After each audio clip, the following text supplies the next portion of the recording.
Tenemos que pensar, ¿por qué quiero la mascota? Si soy capaz de tenerla. En cuanto a los gastos, ¿puedo tener tiempo para dedicarlo a darle cariño, amor, higiene, sacarlo, si es en el caso de los perros? Bienvenidos al podcast de la Fundación Caja Rural de León, Orense, Valladolid, Zamora. Soy Tomás Aguiar.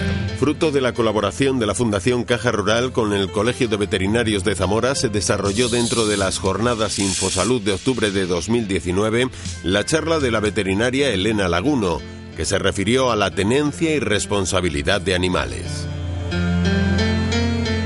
Vamos a ver esta primera imagen en la que observamos un perro y un gato pues en no muy buenas condiciones, y esto significa que el número de animales abandonados, según la Fundación Affinity, los datos desde el 2017 son 138.000 gatos y perros. Esto es una cifra bastante alta y por eso el Ministerio de Agricultura, Pesca y Alimentación desarrolló esta campaña para, desde una manera, concienciar a la gente de la responsabilidad y de la importancia que es a la hora de pensar. Somos capaces y somos responsables de tener a nuestro cargo las mascotas, porque vamos a ver por qué, es decir, las 5 causas más frecuentes por las cuales las personas abandonan a los animales. La primera razón es las camadas no deseadas. Muchas personas tienen perras o gatas. Voy a hacer un pequeño inciso ahora mismo, y es que, aunque voy a hablar un poquito de todos los animales, voy a incidir más en el perro. ¿Por qué? Porque el perro es la mascota que pues es protagonista de muchísimos hogares españoles. Cuando las personas tienen, por ejemplo, las perras y no las tienen castradas, se quedan preñadas, pero cuando una perra se queda preñada, no tiene solo un cachorro, tiene más de un cachorro. ¿Qué es lo que pasa a la hora de que la perra te ha parido 7 o 10 cachorros? ¿Qué vas a hacer con ellos? Pues no todo el mundo está dispuesto a hacerse cargo con uno de ellos. Entonces la gente se ve comprometida, se ve estresada y los abandona. Otra de las razones es, el fin de la temporada de caza. El tema de la caza es un tema un poco problemático que no lo vamos a tratar aquí. Y el tercer factor es el factor económico. ¿Cuántas veces ocurre? Porque claro, pensamos que tener un animal es alimentarlo y ya está. Pero los gastos no solo es de la alimentación, sino también de si se pone enfermo y lo llevamos a la clínica veterinaria, nos van a poner una factura de X, ¿no? Depende de lo que nos vaya implicar, si es un tratamiento, si es una cirugía, y hay veces que eso, sucede un coste elevado. Las personas no miran a la hora de tener un animal si su economía puede afrontar los gastos veterinarios en una posible cirugía de alto coste o pruebas diagnósticas de alto coste. Y, por lo tanto, es otra razón por las que las abandonan. Problemas de comportamiento. Hoy en día hay muchos problemas de comportamiento debido, a las causas de tenerlos mucho tiempo encerrados, problemas de agresividad. Los perros de razas potencialmente peligrosas cada vez están más de moda y pensamos que podemos dominarlos y nos dominan ellos al final a nosotros, con lo cual también no nos podemos hacer cargo de esos problemas y los abandonamos. Y por último, en la pérdida de interés del animal. Por ejemplo, adquirimos el animal en verano, llega el invierno y qué pereza que me tengo que levantar por la mañana a sacarlo, ¿no? Entonces la gente va perdiendo interés, pues no me quiero hacer cargo, me es mucho problema, lo abandono. O si adquiero un animal en las Navidades, llega el verano, me quiero ir de vacaciones y ¿qué es lo que pasa? Que a ver qué hago con el perro, lo abandono. Esas son las 5 razones más frecuentes por las que las personas abandonan a sus mascotas. Pero ¿qué ventajas tiene el tener un animal en casa? Numerosas ventajas. Y aquí voy a decir los pros y los contras y ustedes deciden si quieren o no tener una mascota. Pros, pues muchos, y ahí los vemos. Salir a la calle y en España uno de los problemas que cada vez está más en auge es el sedentarismo. dentro de la población. Con lo cual, si uno tiene una mascota, pues rápidamente nos animamos a salir a la calle con la mascota. Y en esas salidas, pues socializamos, conocemos a otros dueños y nunca se sabe, nos podemos enamorar, ¿no? Con lo cual no hace falta ir a first dates, porque teniendo una mascota y sacándolo de paseo, pues nunca se sabe si nos encontramos a alguien y acabamos casándonos. Romper la monotonía. Hoy lo llevo a un parque y mañana a otro, luego fulanito, el dueño del perro, me ha dicho que hay otro parque más en otro pueblo, tal, y bueno, es de la manera que nos rompemos esa monotonía. Nos ayuda a planificar el día. Tenemos el trabajo, los niños, la casa, pero tenemos al perro y lo tenemos que sacar. Por lo tanto, nos hacemos un poquito más responsables y disciplinados a la hora de esa planificación. Nos ayuda a no sentirnos solos, ¿vale? Nos dan amor, nos dan compañía, incluso pues muchas veces nos hacen reír y nos estimulan a que juguemos con ellos. Y por último, nos ayudan a expresar las emociones. ¿Cuántas personas sin tener ningún problema, cuántas personas le dan besos a sus familiares y abrazos a sus familiares? Por las culturas, por las creencias, pues es una barrera que nos ponemos y a las personas nos cuesta mucho relacionarnos con otras personas. Pero cuando tenemos mascotas con nosotros, las abrazamos y las besamos. Eso no es cierto. Entonces, es una manera que nos ayuda a expresar nuestras emociones. Pero el perro, además de tener ventajas, son perros de trabajo. Por bien todos es conocido el trabajo del perro lazarillo para las personas invidentes y los perros pues en catástrofes para rescatar a personas, la detección de drogas, la detección de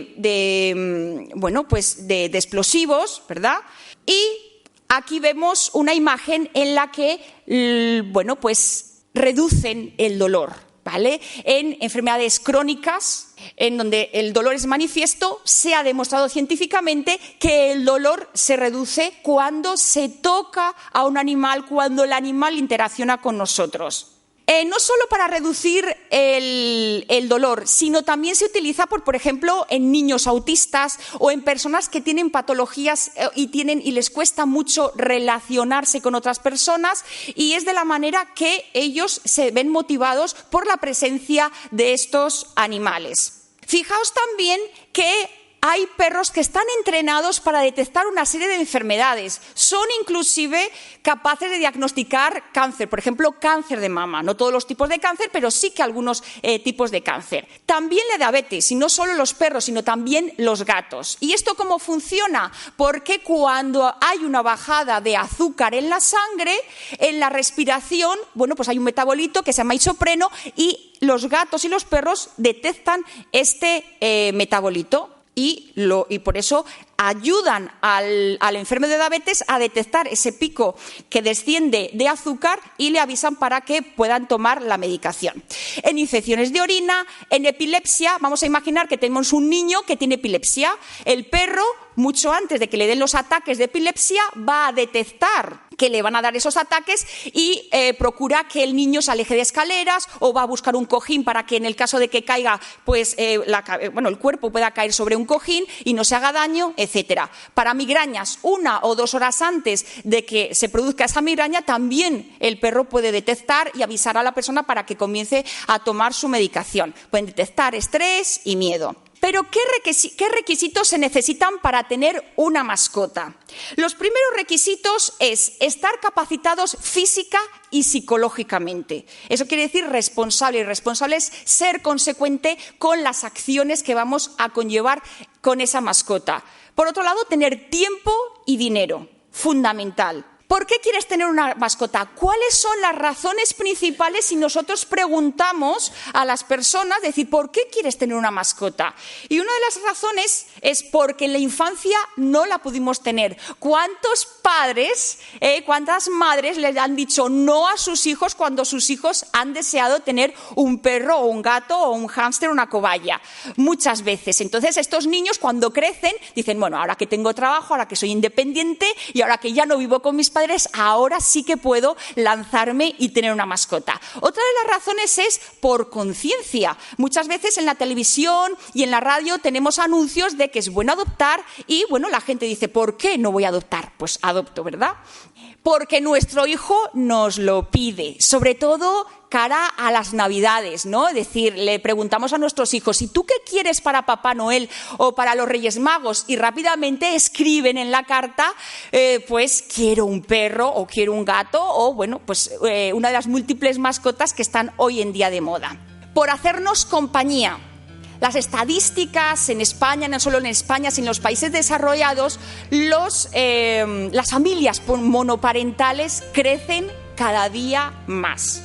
Eso significa que el convivir con otra persona, por ejemplo, las parejas, es algo muy difícil hoy en día y por eso el número de divorcios aumenta. Ante esa tesitura, pues ¿por qué no tener un animal con el cual no vas a discutir ni vas a tener conflictos, verdad? Bueno, por eso cada vez pues adquirimos más mascotas para hacernos compañía, para sentirnos protegidos. Hay muchos chalés, hay muchos pisos vacíos y antes de que los ocupen, pues podemos poner perros en defensa y protegernos, ¿no? Por antojo. ¿Os acordáis cuando Lassie, el collie, estuvo de moda, verdad? Bueno, pues gracias a pues toda la publicidad que se hizo de esta raza, muchísima gente adquirió el collie, ¿no? Otras veces, pues, se pone de moda el bulldog francés, se pone de moda el chihuahua, se pone de moda, ¿por qué? Porque lo hemos visto en las revistas, porque nuestro actor favorito, nuestro cantante, lo ha adquirido, lo ha comprado o lo ha adoptado. Entonces, por simple antojo. Y ante estas razones por las que nosotros decidimos comprar y adquirir una mascota, aunque normalmente ahora ya comprar es un poco más en razas específicas, ¿cuántos años pueden vivir como máximo una mascota? Nos lo hemos llegado a pensar, ¿vale? Es decir, nos lo hemos llegado a preguntar cuando nosotros queremos comprar una mascota. Vamos a ver. Primero, un gato, pues más o menos 15, 18 años, los perros 10, 15, los conejos 6, 9, o los hámster 1, 3, o los peces de 6 meses a 2 años. Una de las cosas tristes que suceden en la clínica es cuando viene un padre o una madre con su hijo y el hijo viene llorando porque el hámster le pasa algo. Y dice, no, es que vengo a que usted, pues lo trate y lo cuide para que se mejore. Pero la cuestión es que, ¿cuántos años tiene el hámster? 2 o 3, y el hámster va a fallecer. Y el padre y la madre no le han dicho nunca al niño que el animal, la mascota, va a fallecer. Entonces es muy importante explicarle, si nosotros adquirimos una mascota de este tipo, peces o hámster que van a vivir poco, explicarle que va a haber un momento en que ese animal va a fallecer. Eso es muy importante porque es muy triste ver a los niños y la impotencia de que tú no puedes hacerle nada porque es la hora que tiene que fallecer. Pero, mira, en el caso de los gatos y de los perros, afortunadamente, viven más años. ¿Y por qué viven más años? Por el confort y porque están bien alimentados. ¿Qué es lo que pasaba antes con los animales? En los años 70 y, no hace mucho, en los años 80 y mucho antes. Pues los perros estaban en la calle, los gatos estaban en la calle y se alimentaban de las sobras, ¿verdad? No solo de las sobras, sino que había peleas entre perros, gatos, las condiciones climatológicas adversas de mucho frío en invierno, mucho calor en verano, las garrapatas, las pulgas, las enfermedades, con lo cual un perro como mucho, afortunadamente podría durar 10 años, como mucho, pero lo normal, pues 5, 6 años, 7 años. Hoy en día se ha doblado la edad, incluso ahora ha habido una noticia en una perrita de Alicante que se ha registrado que tiene 23 años y sigue viviendo, ¿vale? Entonces podemos encontrarnos animales, tanto gatos como perros, que viven 16, 17, 18, 19 años. ¿Gracias a qué? A que ahora tienen suficiente alimento, son alimentos equilibrados. Los llevamos al veterinario. Y eso conlleva que se le ponen sus vacunas, se le desparasitan, no tienen que estar en la calle sufriendo del frío y del calor. Y eso es lo que hace que vivan más años. ¿Y por qué hablo de la edad? Porque nosotros, por ejemplo, si vamos a comprarle a nuestro hijo un perro, porque el perro dice que el niño que es que lo va a cuidar él. Tenemos que ser corresponsables. Cuando que estamos hablando mucho de comprar, de adquirir una mascota. Prefiero hablar en el verbo de adquirir. Cuando adquirimos una mascota para nuestro hijo, por ejemplo, un perro, el niño a lo mejor tiene 15 años. Pero dentro de 10 años el niño ya ha tenido que estudiar fuera, se ha tenido que ir fuera y la mascota no la vamos a quedar nosotros. ¿Podemos ser responsables nosotros de esa mascota? ¿O tenemos 70 años, 80 años y nos encontramos solos y queremos adquirir esa mascota? ¿Qué va a pasar porque a ciertas edades hay más probabilidades de que nos ingresen? ¿Por qué? Por motivos de salud o que podamos fallecer. ¿Qué va a pasar con esa mascota si nosotros fallecemos? Son preguntas que nos las tenemos que hacer, pero hay que buscar solución. ¿Y todos los que viven contigo están de acuerdo con tener la nueva mascota? Y eso es muy importante, porque cuando estamos hablando de familias en las cuales hay niños, ¿no? Y los niños piden mascota, empiezan los conflictos entre la madre y el padre. Uno de ellos accede a que sí, a que tengamos esa mascota en casa, pero el otro empieza, pues no, porque a mí no me gusta, no estoy convencido. Pero llega un momento en que la mascota aparece en casa. Y esa mascota hay veces que provoca rupturas familiares o abandonos porque ya no pueden con la mascota y dicen, bueno, o rompemos el matrimonio o abandonamos la mascota, ¿no? O la cedemos a otra persona. Y vamos a ver los motivos de discusión por las cuales suceden estas problemáticas. ¿Y por qué digo esto? Porque hemos visto los pros de tener una mascota, ahora vamos a ver un poquito los contras. Primero, los pelos. Cuando adquirimos una mascota tenemos que saber que son mamíferos, tienen pelo y que caen pelo. Lo que pasa es que hay unas mascotas, son unos perros que sueltan más pelos que otros. ¿Y cuáles son? Los de pelo corto y duro son los que más sueltan pelo. Hay razas que, afortunadamente sueltan menos pelo, como el bichón maltés, el Yorkshire, los perros de agua, los caniches, ¿vale? Entonces eso es muy importante a la hora de adquirir una mascota. ¿Por qué? Porque a lo mejor vamos a suponer que alguien tiene que ir muy trajeado al trabajo y va con los pelos en el traje, entonces se siente incómodo o incómoda. Y eso le puede resultar, un motivo de discusión en la casa. Por otro lado, las babas. Hay perros que tienen, porque sueltan más babas, ¿vale? Por ejemplo, el boxer. Entonces, no solo son las babas y los pelos en la ropa, sino también, por la casa, ¿no? Que hay que limpiarla. Destrozar y ensuciar. Una cosa es cuando son pequeños, cachorros, ¿vale? Y hay que educarlos para que hagan pipí, caquita fuera. Normalmente tienden a morder y se les puede educar. ¿De acuerdo? Entonces aquí es muy importante, cuando son pequeñitos, educarlos para evitar estos destrozos. Pero hay personas que no saben educarlos, con lo cual el pis y la caca la siguen haciendo en casa, se producen olores, hay destrozos de muebles y otra vez las discusiones comienzan.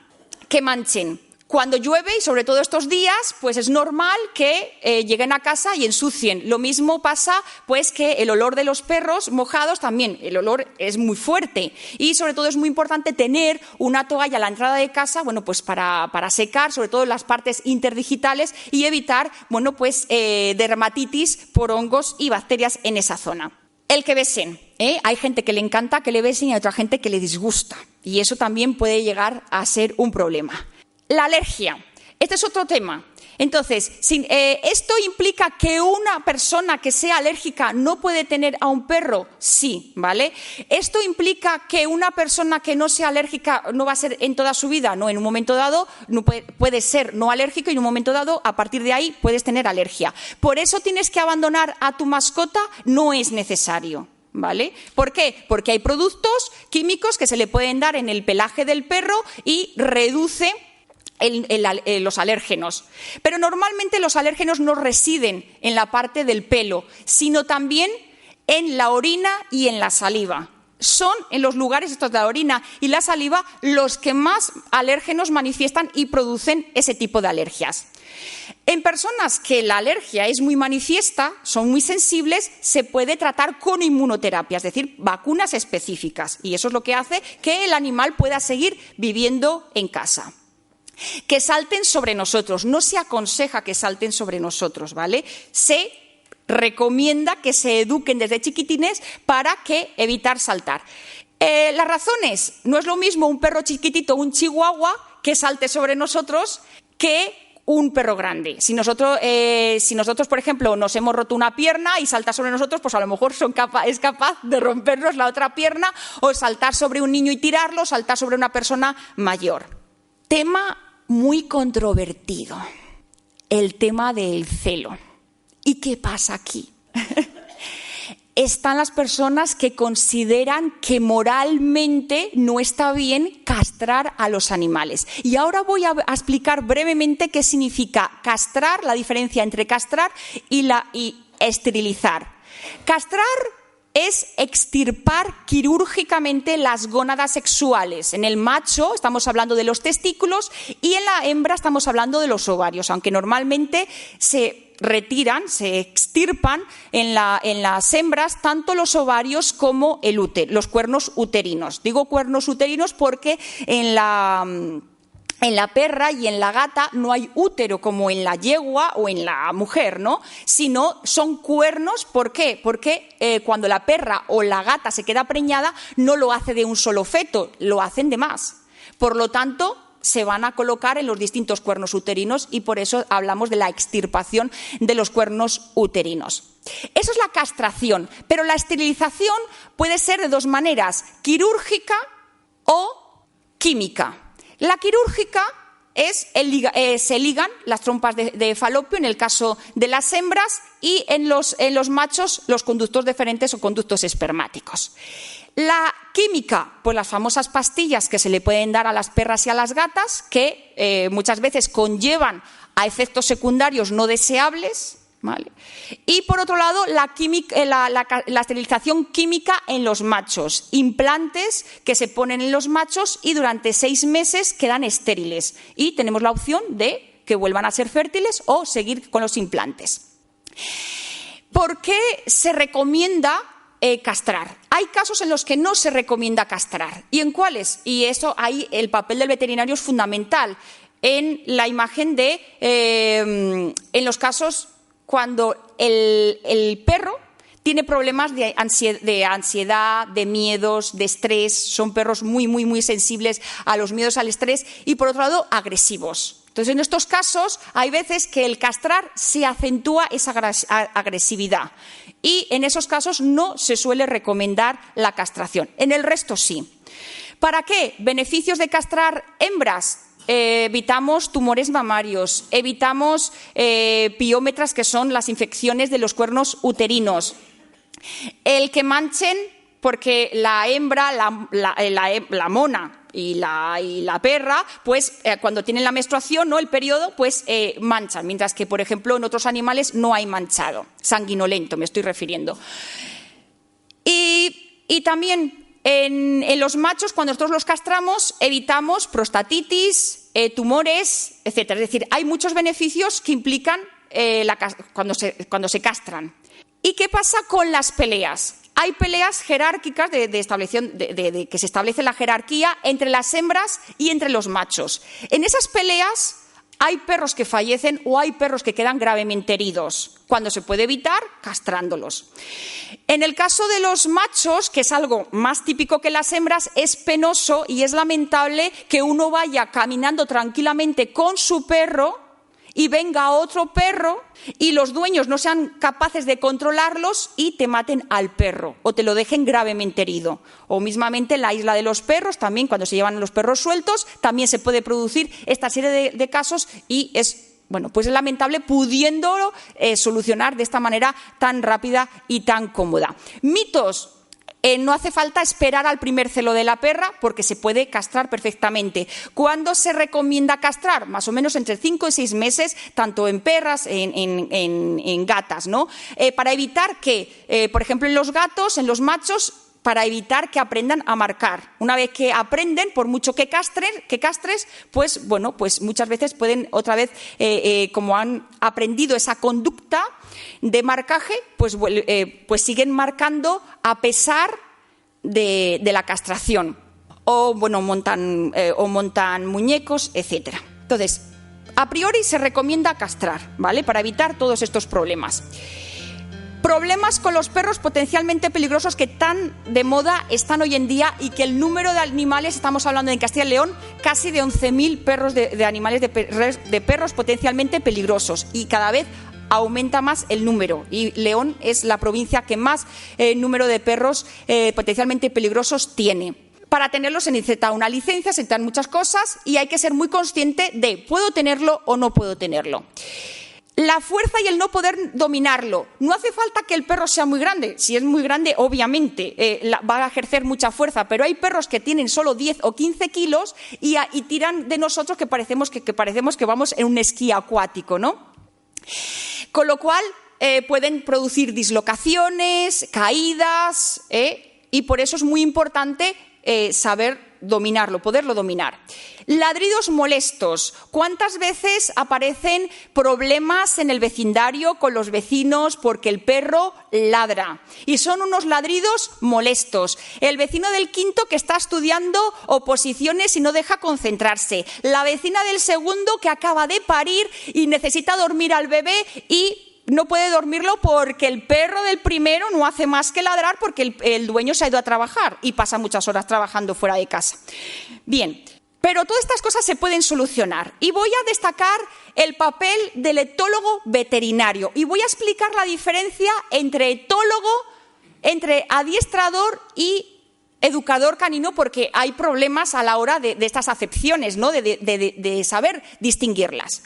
Por un lado, los educadores caninos no tienen por qué ser veterinarios. Son personas que han tenido una serie de estudios y que se dedican a tener una buena... Bueno, a ver cómo deciros. Cuando los cachorros son pequeños, podemos llevar al cachorro a un educador canino. ¿Para qué?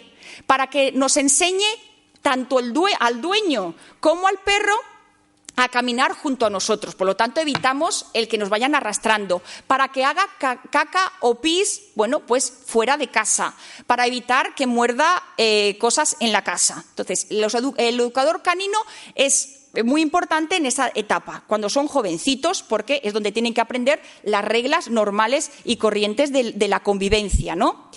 Los adiestradores están para pues una función determinada, adiestrarlos en la defensa personal, adiestrarlos como perros lazarillos, en el agility, lo que sea, ¿vale? En una función.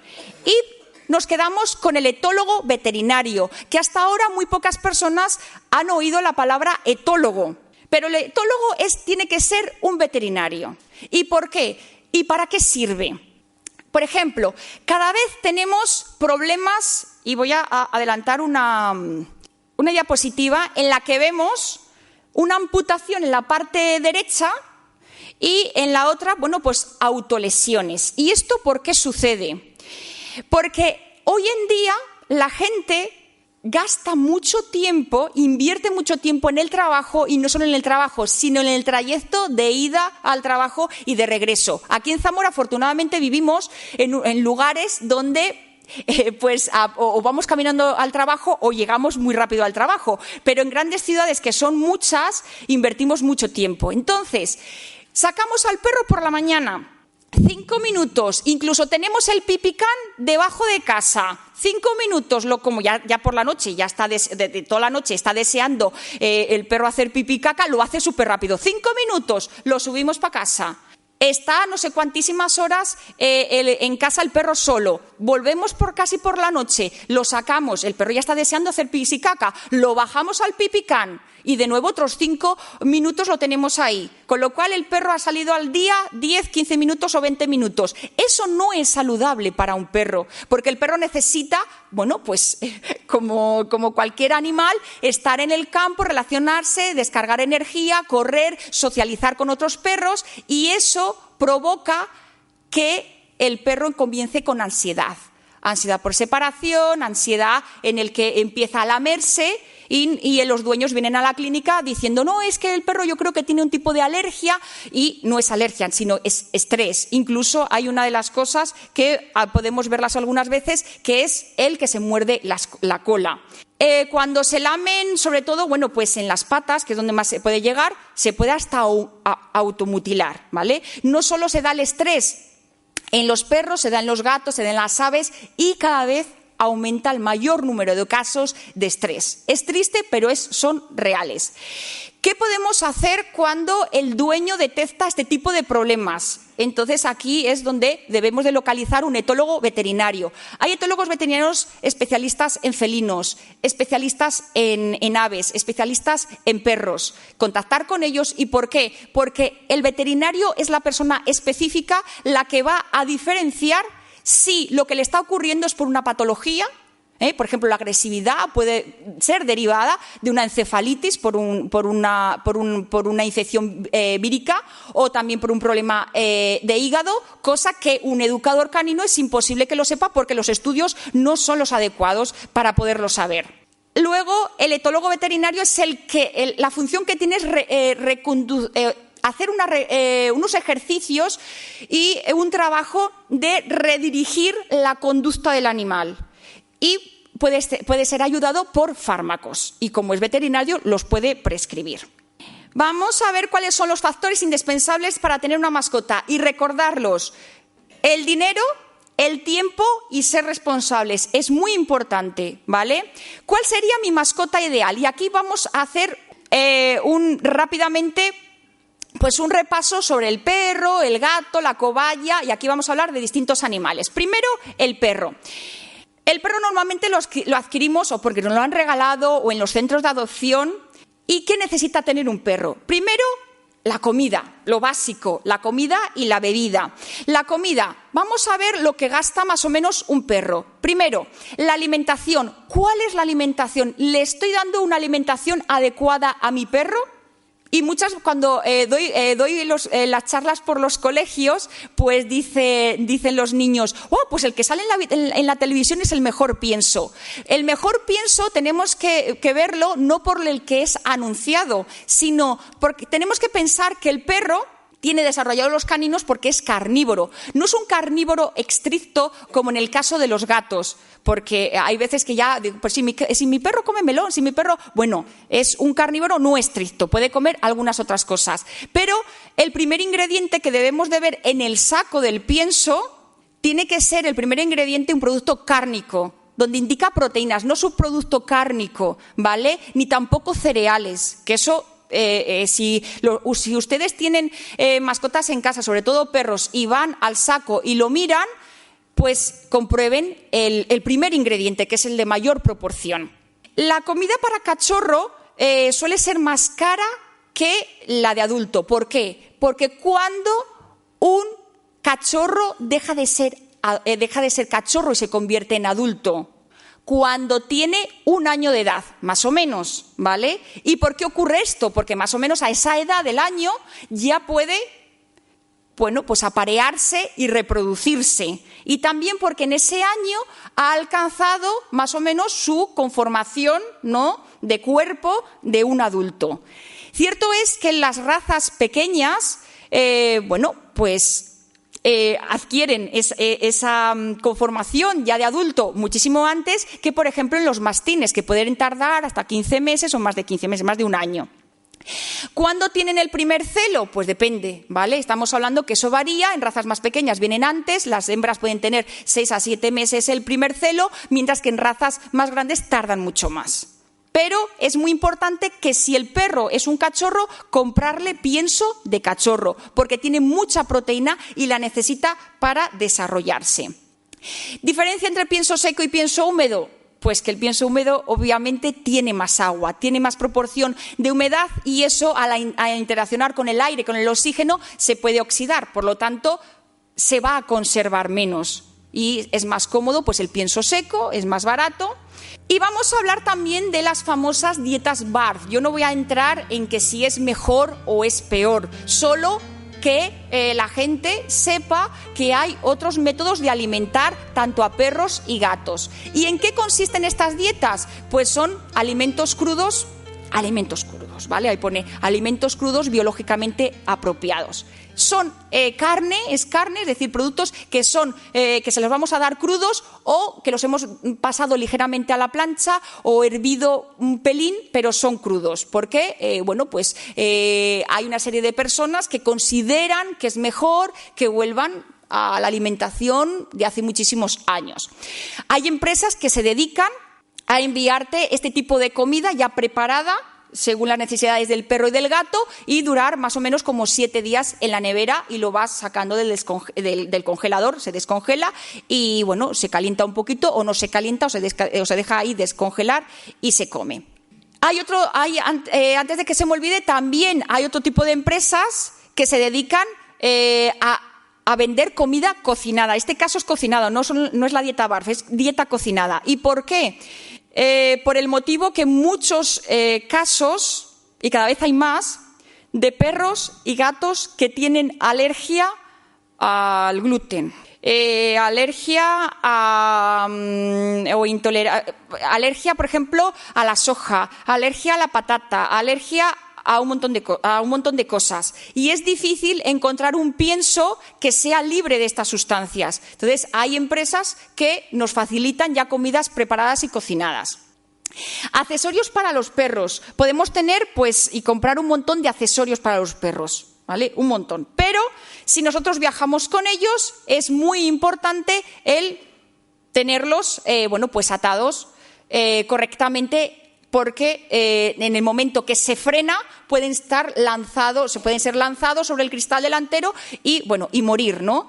Y también se desaconseja el que vaya el perro con la ventanilla, que eso mucho lo vemos, sobre todo en el verano, que vamos con el coche y vemos el perro del vecino que va sacado el cuello así por la ventanilla, el cuello, las orejas que se ponen ahí en alto. Y luego, si tenemos un transportín, también atarlo, porque mucha gente dice, no, si yo llevo al perro en el transportín, pero atamos el transportín porque el transportín en una frenada también puede salir despedido. Imprescindible, si salimos, da igual, al campo, a la calle, en la ciudad, en los pueblos, a recoger las heces, ¿vale? Se recomienda.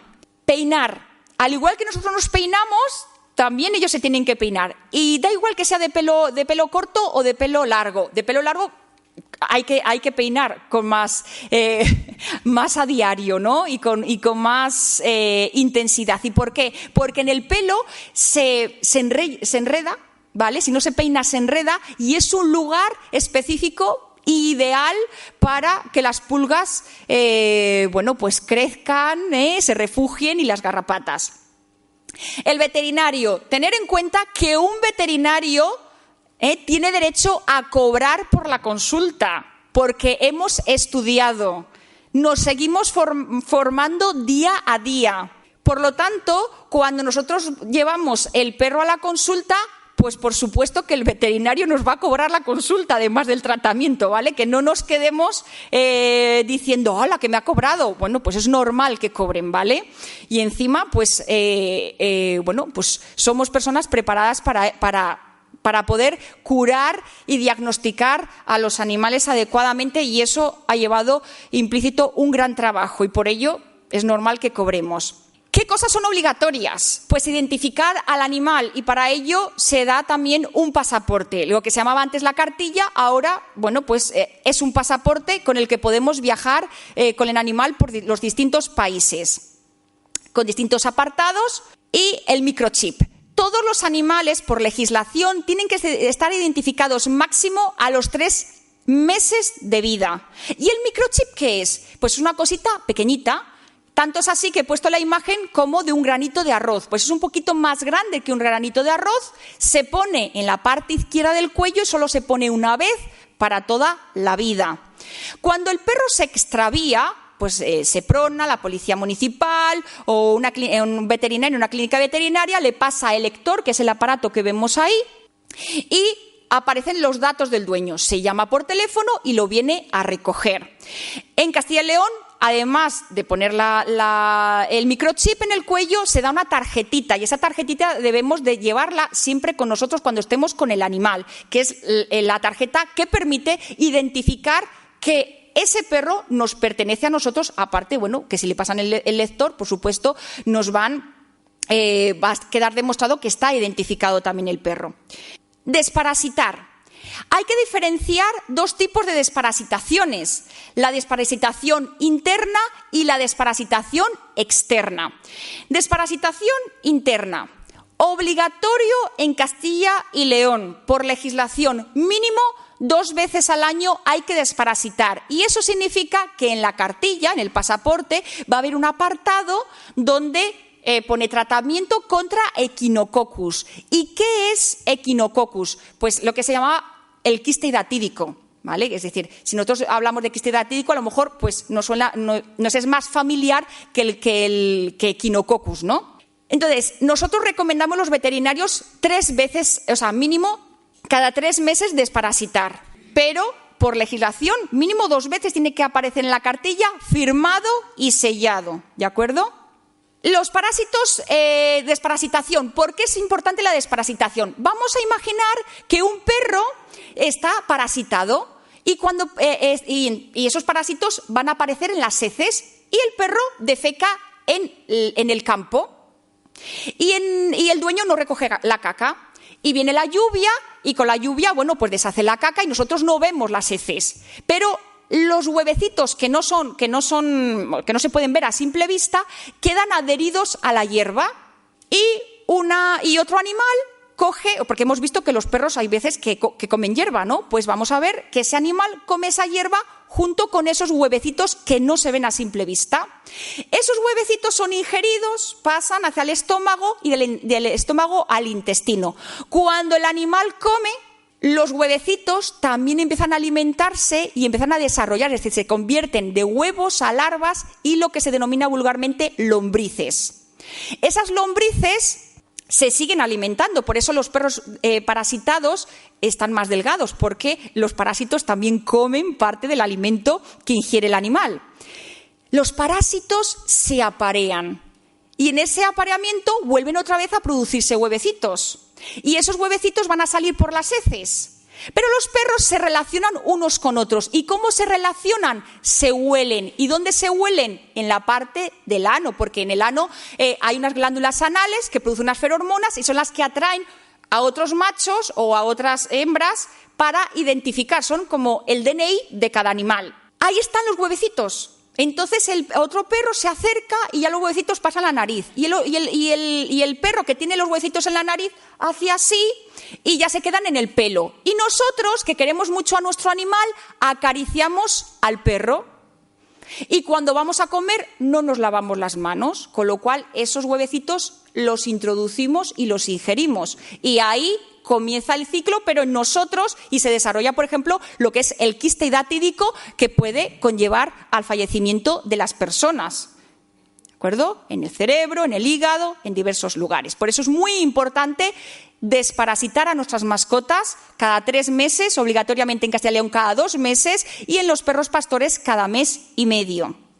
En el caso de la desparasitación externa, antes se hacía normalmente la desparasitación externa, estamos hablando de pulgas, garrapatas, mosquitos, en la época estival, porque es cuando más calor hace. Pero la temperatura global ha subido, ha ascendido.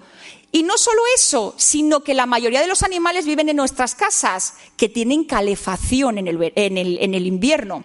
Entonces las pulgas siguen su ciclo, las garrapatas siguen su ciclo y por eso conviene desparasitar durante todo el año, no solo en el verano, ¿vale? Y hay enfermedades como la leishmania que es transmitida por los mosquitos y se puede transmitir a las personas. Hay otras enfermedades a través de las garrapatas. Desgraciadamente, hace poco, me parece que ha sido este mes o el mes pasado, un padre, una madre y un bebé en el norte de España han fallecido por la picadura de una garrapata. No fueron cuando las picó cuando la garrapata le inoculó la sangre, no fueron rápidamente al hospital y desgraciadamente fallecieron. Entonces es muy importante desparasitar a nuestros animales por dentro y por fuera. Calendario de vacunación de perros, obligatorio aquí en España y aquí en Castilla y León. Estamos hablando de la vacunación de la rabia. Es una vez cada año, no cada 2 años, porque antes se hacía cada 2 años. Aquí ahora ya es cada año. El problema que tenemos en España es que cada comunidad autónoma pues tiene sus normas, pero que sepamos que aquí en Castilla y León es cada año. Tiene que aparecer, efectivamente, también puesto en el pasaporte. Los beneficios de esterilizar, ya los he dicho antes, que he hablado del celo, y la limpieza dental. Esto es poco común, el que nosotros nos dediquemos, los dueños, a limpiar los dientes. Hay que educarlos desde pequeñitos y con una pasta especial, ¿vale? Al menos una vez al día. ¿Por qué? Porque lo que vemos ahí en el diente es el sarro. ¿Y qué es el sarro? Pues cuando el animal come, los restos de alimentos se adhieren al exterior de la pieza dental. Cuando el animal sigue comiendo, como ya se ha producido ahí rugosidades por el depósito de esos restos, se sigue depositando más alimento. Las bacterias que viven comúnmente en nuestra boca, pues se alimentan de esos restos. Pero no solo se conforman con los depósitos del sarro, sino que van a la encía. Y en la encía van comiendo poquito a poco hasta llegar a los ligamentos interdentales, con lo cual una vez que afectan a los ligamentos interdentales vemos que la pieza dental se va moviendo hasta que acaba cayendo. Pero ese no es realmente todos los problemas, o sea, el problema verdadero que nos puede llamar la atención, sino que esas bacterias que ya han producido una infección en la encía, produciendo gingivitis, el que se caigan las piezas, pasan a estómago y de ahí a intestino, van a sangre, pudiendo llegar al corazón y produciendo endocarditis, pudiendo llegar al colon produciendo colitis ulcerosa. Y estamos hablando de lo que se llama enfermedad periodontal o piorrea. Y al igual que eso afecta a los perros, también afecta a las personas. No es que se transmita de perros a personas, sino que la misma enfermedad periodontal que estamos hablando de las personas también existe en los perros y en los gatos. Por eso la higiene es muy importante. ¿Y por qué? Porque si nosotros vamos y llevamos a nuestro perro porque tiene piorrea, enfermedad periodontal, al veterinario, el problema reside que eso implica, para hacer una limpieza dental, anestesiar. Y eso es más caro y, sobre todo, lo que implica, bueno, pues el peligro de la anestesia. Limpiar los comederos y bebederos, y los gastos, más o menos, pues depende. Estamos hablando de perros grandes que a lo mejor llegan a 1.000 euros o menos de 1.000 euros, o son perros pequeños. Y depende de lo que nos queramos gastar, pues en todo, pues en la higiene, en llevarlo al veterinario, pero ese es el gasto más o menos medio de tener un perro. Cuando nosotros queremos irnos de vacaciones o de fin de semana, pero sobre todo de vacaciones, ¿qué hacemos con el perro? ¿Nos lo hemos pensado antes de adquirir esa mascota? Entonces está la probabilidad de dejarlos en una residencia canina. Lo que no podemos hacer es, nos vamos 15 días y dejo al perro directamente en la residencia canina. Lo que es recomendable hacer es, llegamos, lo dejamos 1 hora, 2 horas y luego lo vamos a recoger. Al día siguiente lo dejamos toda la tarde. Al día siguiente a lo mejor lo dejamos pasar toda la noche. ¿Para qué este entrenamiento? Para que el perro aprenda que el dueño va a volver. ¿Por qué? Porque nosotros tenemos que darnos cuenta que aunque nosotros le digamos al perro, ay, sí, cariño, mi amor, yo cuando regrese de las vacaciones yo voy a buscarte, el perro no entiende, ¿vale? Aunque se lo digamos, se lo expliquemos, el perro no lo entiende.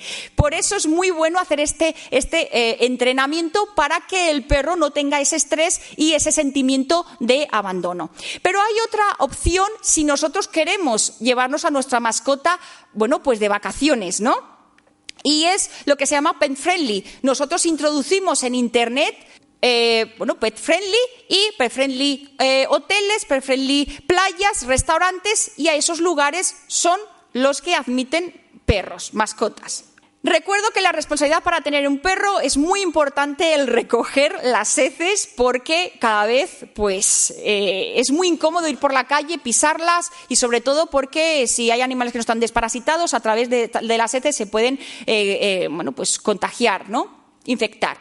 Otra responsabilidad, poner nuestras mascotas con un seguro de responsabilidad civil. Da igual que sean grandes los animales, que sean pequeños. Si son pequeños, pues pueden puedes ir andando y que se tropiece una persona. Y esa persona te puede pedir daños y perjuicios. Entonces, seguro de responsabilidad civil. ¿Y qué hay que decir? con los perros potencialmente peligrosos, que aquí en Castilla y León el seguro de responsabilidad civil es de 180.000, mínimo de 180.000 euros, cuando en otras comunidades a lo mejor es de 120.000, ¿vale? Pero hay una licencia que hay que pedir al ayuntamiento y hay unos requisitos como un certificado de aptitud psicológica y física de que tú puedes tener ese animal, estar libre de penas graves del certificado de penales, etcétera. Pongo el logo del Tíbet porque estas razas son las comunes en toda España, pero hay otras razas que, dependiendo de la comunidad, incluyen que sean perros potencialmente peligrosos o no lo sea. Y aquí en Castilla y León pues está el dogo del Tíbet. El gato. Ahora ya voy a ir más deprisa porque muchas cosas de las que he dicho ahora en el perro también sirven para el gato. Entonces, cosas naturales que hace el gato. Pues acicalarse. Y en ese acicalamiento y ese aseo diario introducen pelos. Y al introducirse pelos se pueden formar bolas de pelo. Y esas bolas de pelo se pueden quedar atoradas en el estómago. Y vemos que el gato empieza a vomitar. Y no sabemos por qué. Y pensamos que es una gastritis y no lo llevamos al veterinario. Y resulta que el gato aparece muerto. ¿Y por qué? Porque el gato, es decir, las bolas se han quedado atoradas y se han atascado y no pueden pasar. ¿Soluciones? Pues tan fáciles como pues la malta. La malta es una sustancia que se le da a los gatos para facilitar el tránsito intestinal de esos pelos. Está la malta y está las plantas, las macetas que se pueden tener en casa para que coman hierba y facilitar con esa fibra el tránsito intestinal de los pelos. Malta a los gatos de pelo largo, una vez cada día. De pelo corto, pues una vez cada día o cada 2 días. Y luego los rascadores. Es muy importante que los gatos se rasquen. ¿Para qué? Para evitar que te destrocen sofás, cortinas, etcétera. Peinarlos, como he dicho antes, lo mismo que los perros. Y luego plantas. Las plantas, normalmente la que tenemos se le llama catnip o la gatera. Pero hay plantas que son tóxicas. Las que he dicho antes, la catnip y gatera son comunes, que las puede comer el gato. Pero las hierbas, por ejemplo, la aloe vera o la flor de Pascua, que ahora cuando vamos a entrar en las Navidades es muy típica comprarla en casa, es tóxica para los gatos. Bañar a los perros máximo una vez al mes, máximo. Y los gatos, pues realmente si no están sucios no es necesario bañarlos, que ya ellos se asean. Lo que es en el arenero, retirar las heces todos los días y cada ciertos días cambiar toda la arena. Necesitan jugar, estimularse, es muy importante los gatos porque los gatos normalmente son muy caseros y una vez que se castran pues están mucho tiempo en la casa. Y lo mismo, a lo mejor tenemos veterinarios más especialistas en felinos y eso cuesta a lo mejor un poquito más la consulta. El microchip, aquí en Castilla y León no es obligatorio el microchip, pero si nosotros viajamos con nuestro gato a Andalucía, Cantabria, Cataluña, Galicia y Madrid, nos pueden requerir que nuestro gato tenga el microchip.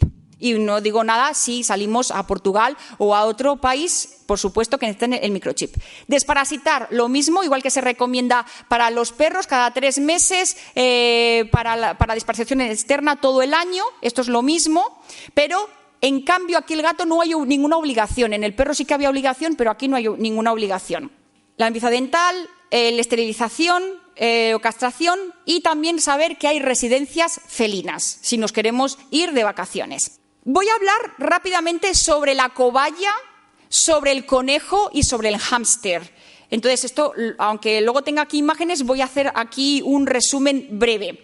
Estas especies animales tienen en común que roen. ¿Por qué? Porque hay un crecimiento continuo de los incisivos, o lo que vulgarmente se llaman paletos, los incisivos de arriba y abajo, y están creciendo continuamente. Entonces necesitan roer heno, necesitan roer maderas no tratadas, por supuesto, o juguetes específicos para roer. Y así se va desgastando los dientes. ¿Por qué? Porque si no se desgastan los dientes, aparece un sobrecrecimiento. Al crecer demasiado los dientes, la oclusión no es normal, no se puede cerrar bien, no se pueden comer, y al no comer se produce una disbiosis intestinal y el animal muere en poco tiempo, si no es tratado. Otra de las cosas si nosotros decidimos tener un conejo, una cobaya o un hámster, es el hecho de la cama. ¿vale? El lecho, pues virutas o otro tipo de lecho. En ese lecho lo que se hace es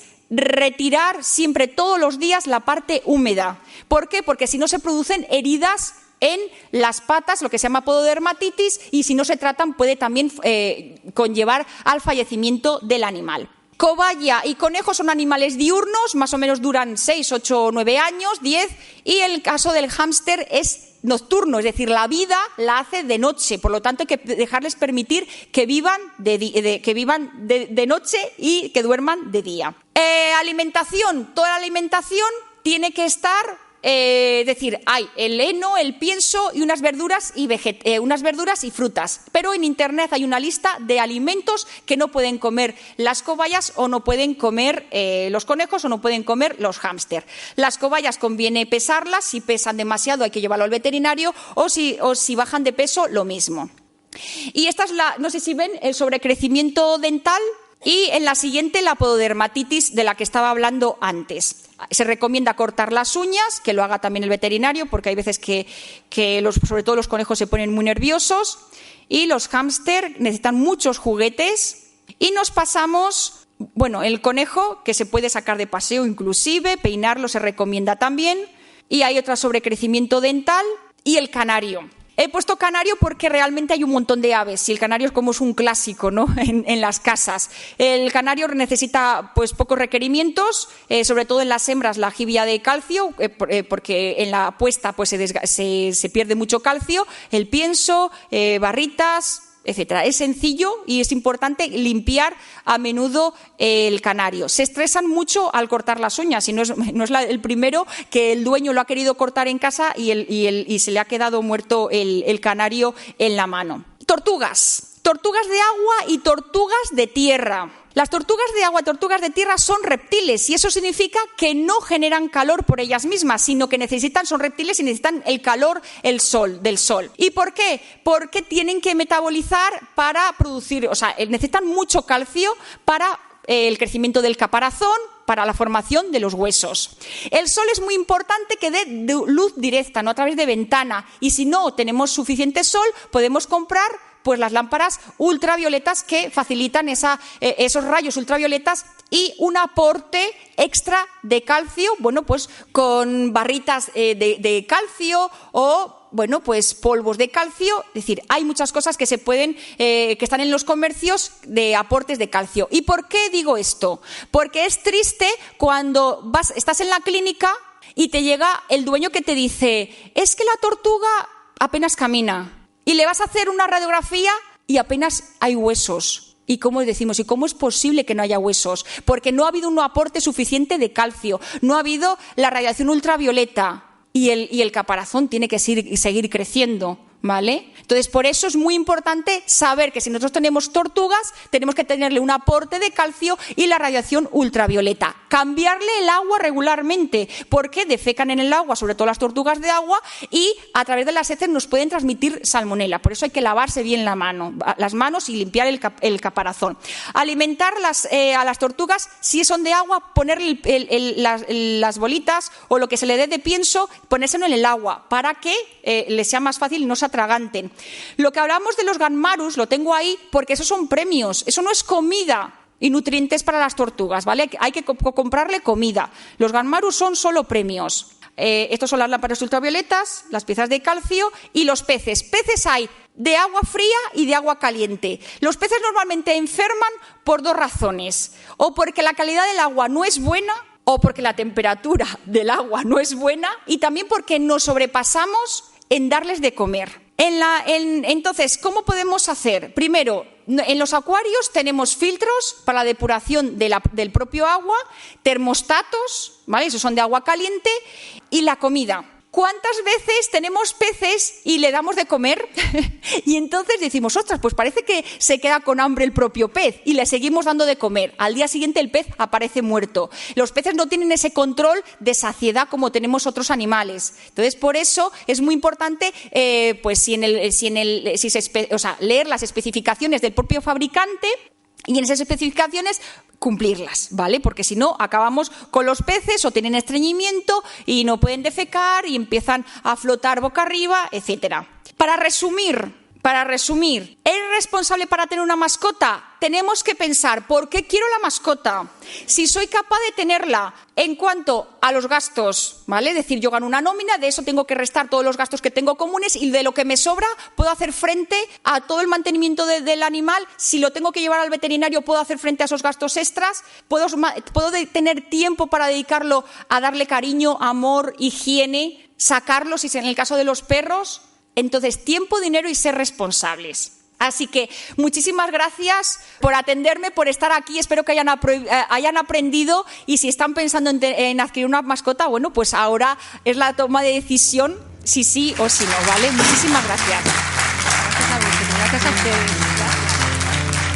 Más contenido sobre Caja Rural de León, Orense, Valladolid y Zamora en fundacioncajaruraldezamora.com o en cajaruraldigital.com. Soy Tomás Aguiar. Les espero en la próxima entrega de este podcast.